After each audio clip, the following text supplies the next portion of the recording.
नमस्कार, Venus classes YouTube channel पर आपका स्वागत है। आज मैं कक्षा 10 हिंदी पाठ 4 जो पाठ का नाम है नाखून क्यों बढ़ते हैं, एक ललित निबंध है। इनके जो लेखक है हजारी प्रसाद द्विवेदी जी। आज इन पाठ का 4-5 महत्वपूर्ण पॉइंट पर फोकस करेंगे जो आपके परीक्षा के माध्यम से बहुत ही महत्वपूर्ण होगा। एडजेक्टिव क्वेश्चन जो भी उठते हैं मात्र 4 या 5 पॉइंट पर ज्यादा ध्यान देंगे। पहले पाठ जो होगा प्रमुख लेखक परिचय, यानी लेखक के जूनी के बारे में जानेंगे। दूसरा पॉइंट है प्रमुख रचना निबंध संग्रह। तीसरा पॉइंट है आलोचना सहित उपन्यास। चौथा पॉइंट है अन्य ग्रंथ संग्रह। और लास्ट में इस पाठ का संक्षिप्त वर्णन हम आपको बताएंगे। हमें हजारी प्रसाद द्विवेदी जी का जीवन परिचय के बारे में जानेंगे। उनका जो जन्म हुआ था 19 अगस्त 1907 ईस्वी में। उनका जन्म स्थल था आरत दुबे, ग्राम ओछ बलिया, जिला बलिया जो भारत में पड़ता है। वो अभी उत्तर प्रदेश, हमारे हजारी प्रसाद द्विवेदी जी भारत में है जो उत्तर प्रदेश में बलिया जिला में उनका स्थल था, ग्राम स्थल था। उनके पिता का नाम श्री अनमोल द्विवेदी जी और उनकी माता का नाम ज्योतिषमती द्विवेदी जी। और उनका मृत्यु 19 मई 1979 ईस्वी को दिल्ली में हो गई थी। अब मैं दूसरा पॉइंट प्रमुख रचना निबंध संग्रह के बारे में जानेंगे। अशोक कफोल 1948 ईस्वी में उन्होंने लिखी थी।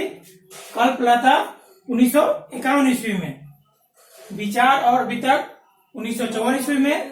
कुटच 1964 ईस्वी में। 20 के दांत विचार प्रवाह प्राचीन भारत के कलात्मक विनोद। इसमें सबसे इम्पोर्टेंट होता है आलोक पर्व, जो साहित्य रचनाएं परीक्षा में आपके माध्यम से पूछा जाता है। इसमें सबसे इम्पोर्टेंट होता है आलोक पर्व। किनकी रचनाएं है तो हजारी प्रसाद द्विवेदी जी का।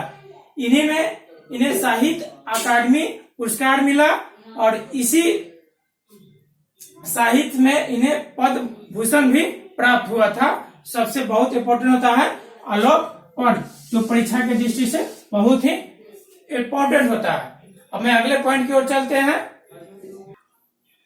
अब मैं आलोचना सहित उपन्यास के बारे में जानेंगे। उन्होंने कबीर 1942 ईस्वी में लिखी। सूर साहित्य 1936 ईस्वी में।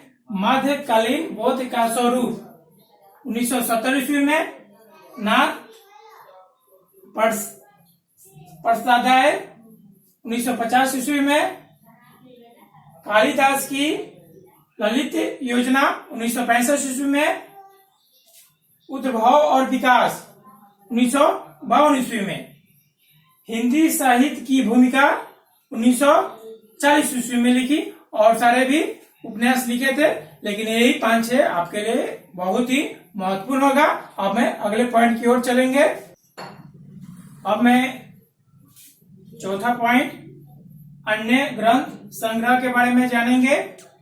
पृथ्वीराज रासो उन्होंने 1957 ईस्वी में लिखी थी। संदेश रासक 1960 ईस्वी में। महापुरुष का स्मरण 1977 ईस्वी में। सिख गुरुओं का पुण्य स्मरण 1979 ईस्वी में इन्होंने लिखी थी।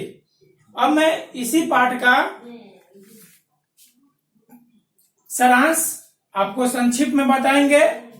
आप पाठ चौथा, जो पाठ का नाम है नाखून क्यों बढ़ते हैं, इनका जो एक क्या है ललित निबंध है। इनका जो लेखक है हजारी प्रसाद द्विवेदी जी। इस पाठ में हजारी प्रसाद द्विवेदी जी, एक बच्ची उनसे सवाल करती है कि पिताजी नाखून क्यों बढ़ते हैं, तो वो बड़े विषद में पड़ जाते हैं कि इनका जवाब क्या दूं। वो बच्ची को समझाते हैं ये नाखून निर्भर काट दो भी तो 1 सप्ताह 2 सप्ताह में बढ़ जाते हैं। तो उन्होंने ललित निबंध के भाषा में समझाए कि पहले के युग में आदि मानव नाखून का मेन औजार के रूप में मानते थे और दांत का भी औजार मानते थे, लेकिन नाखून उनमें से सबसे श्रेष्ठ था। जैसे जैसे आदि मानव का बुद्धि हुआ, उन्होंने अस्त्र का प्रयोग किया, लोहा का प्रयोग में लाया। पहले हड्डी का भी औजार देवताओं लोग बनाते थे। इसी माध्यम से उन्होंने बच्ची को समझाए और हजारी प्रसाद द्विवेदी जी ने मानव के जीवन मूल्य, संस्कृति, पक्षों एवं ऐतिहासिक संदर्भों का उल्लेख करते हुए एक व्यापार रूप का निर्माण करता है इसी पाठ में। और हजारी प्रसाद द्विवेदी जी ने बच्ची को पूरे